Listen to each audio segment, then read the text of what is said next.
مشايخنا.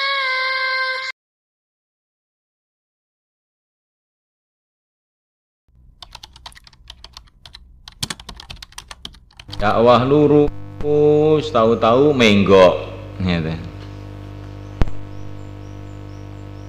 Hati bersih, tahu-tahu ingin maksiat.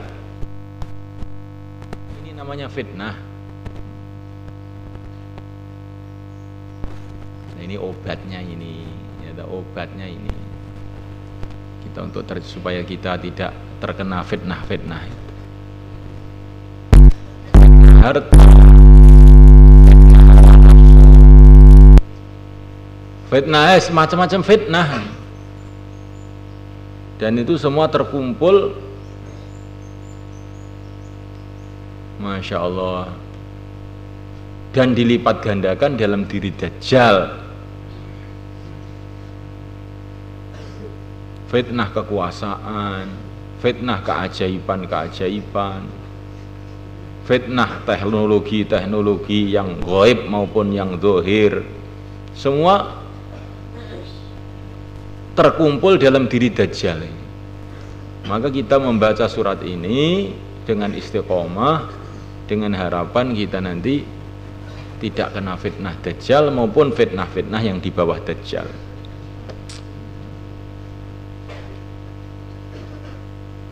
Ini zaman fitnah, Kang. Ya, Allah.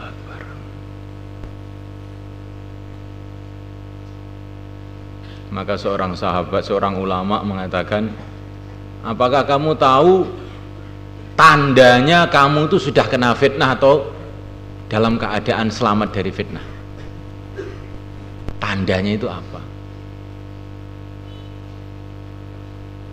Gejala-gejala orang itu sudah mulai kena fitnah itu apa? Tandanya itu apa? Tandanya yaitu kalau kamu itu berubah pikirannya itu. Yang tadinya memandang ini baik, tahu-tahu kamu pandang itu buruk. Yang tadinya kamu menganggap ini penting, kamu anggap tidak penting lagi. Urusan agama loh.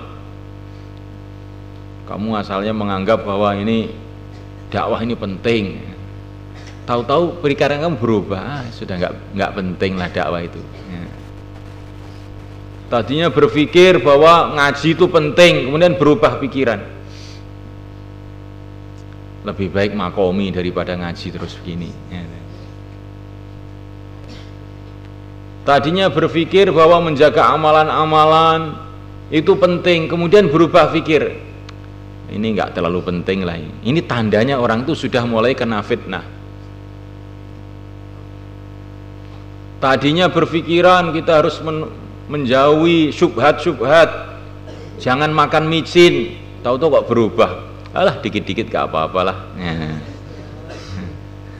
dikit-dikit gak apa-apa, wong ini kan masih syubhat, bukan, tidak ada kepastian bahwa haram. Ini tandanya orang mulai kena fitnah. Tadinya nonton TV nggak mau, tahu-tahu alah ini kan cuma gambar saja. Gambar apa sih gambar? Kan nggak apa-apa. Nah, ini tandanya orang itu mulai kena fitnah. Jadi orang itu kalau pikirannya mulai berubah, ya, itu tandanya fitnah mulai masuk dalam kehidupan dia. Bangunin. Wa man tawadda'a, barang siapa wudu faqala, maka dia mengatakan subhanakallahumma bihamdik asyhadu an la ilaha illa anta astaghfiruka wa atubu ilaik. Subhanakallahumma, maha suci engkau ya Allah, wa bihamdika, dan dengan memuji kepada engkau, asyhadu la ilaha illa anta astaghfiruka, aku mohon ampun kepada engkau, wa atubu ilaik, dan aku bertobat kepada engkau. Kutiba, maka bacaannya tadi ditulis fi riqqin,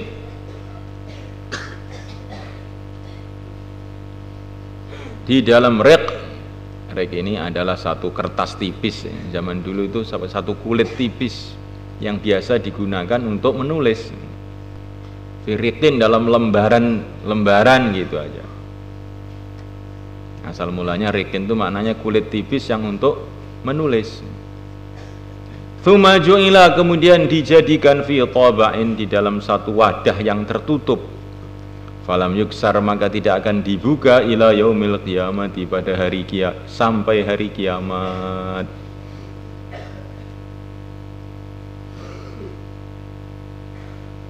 Jadi maknanya bagaimana ini? Maknanya tidak dibuka sampai hari kiamat itu maknanya amal itu akan dijaga, tidak akan bisa dibatalkan oleh apa-apa dosa sampai hari kiamat. Nah ini isyarah bahwa dia ini akan mati dalam keadaan Islam.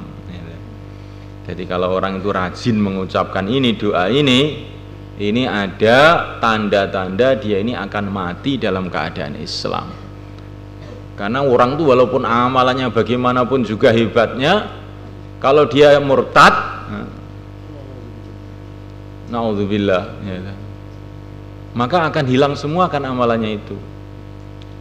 Maka ini kok amalan dia ini kok dimasukkan dalam satu wadah tertutup, tidak akan dibuka sampai hari kiamat, menunjukkan bahwa dia ini akan mati dalam keadaan Islam. Subhanakallahumma bihamdik, asyhadu an la ilaha illa anta, astaghfiruka wa atubu ilaik. Rawahu Tabrani bi isnad jayyid wa Nasa'i wa qala as-shawab, yang benar mauquf. Hadis ini adalah hadis mauquful tu.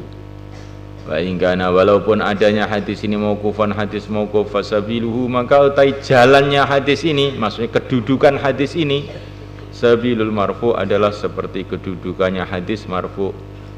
Lianna mislada, karena seperti hadis ini la yuqalu, tidak bisa dikatakan min qibali ra'yi, dari arah pemikiran, wal istihadi, dan istihad, tapi ini mesti semua dari Rasulullah.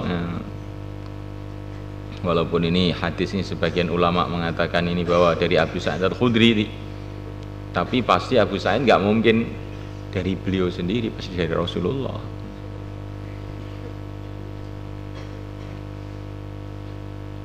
Ya, ini hal-hal begini ini perlu kita jaga betul, kan? Kita jaga betul hal-hal seperti ini.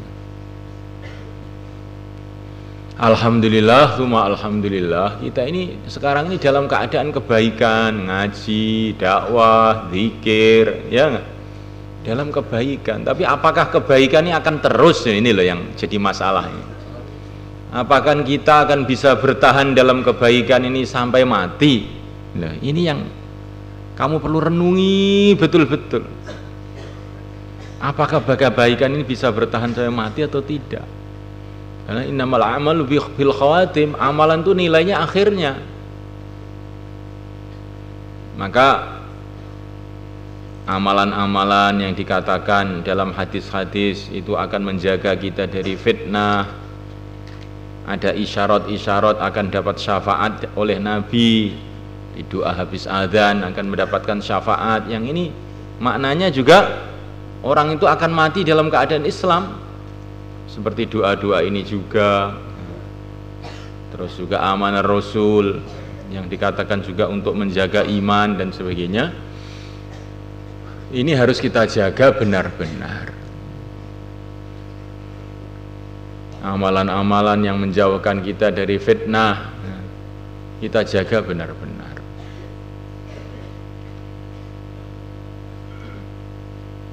Allahumma salli salatan kamila wa sallim salaman tamman ala sayyidina Muhammadin alladhi tanhallu bihil uqad.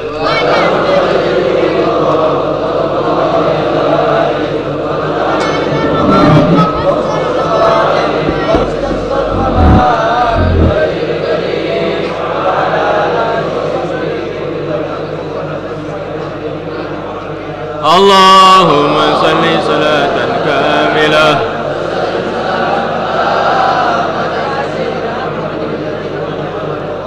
wa tanfariju bil qurab wa tadabil haish wa tunalu bil raghaib husnul qawadim wa isasqal ghamam sayyidul karim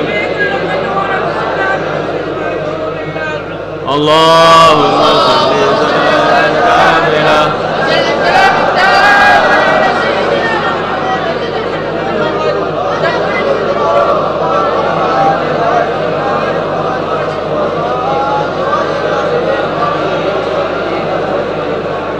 اللهم صل صلاة كاملة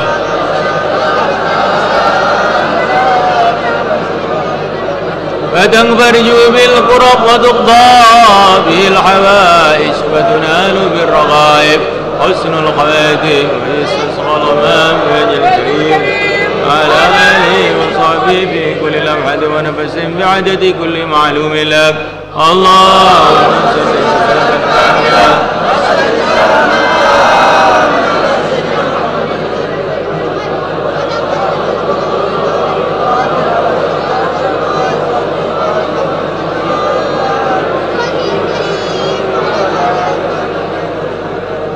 اللهم صل صلاة كاملة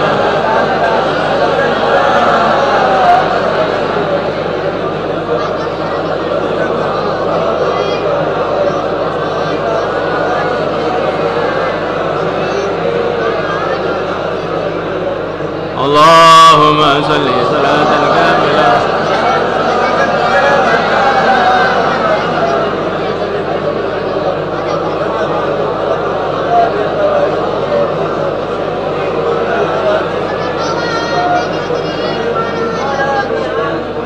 اللهم صل صلاة كاملة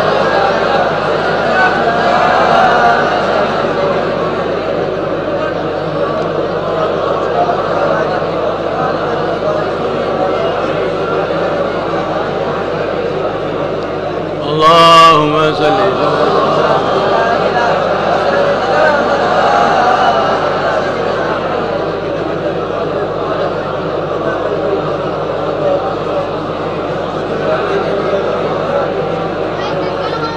ولا يصلي وسلم دائما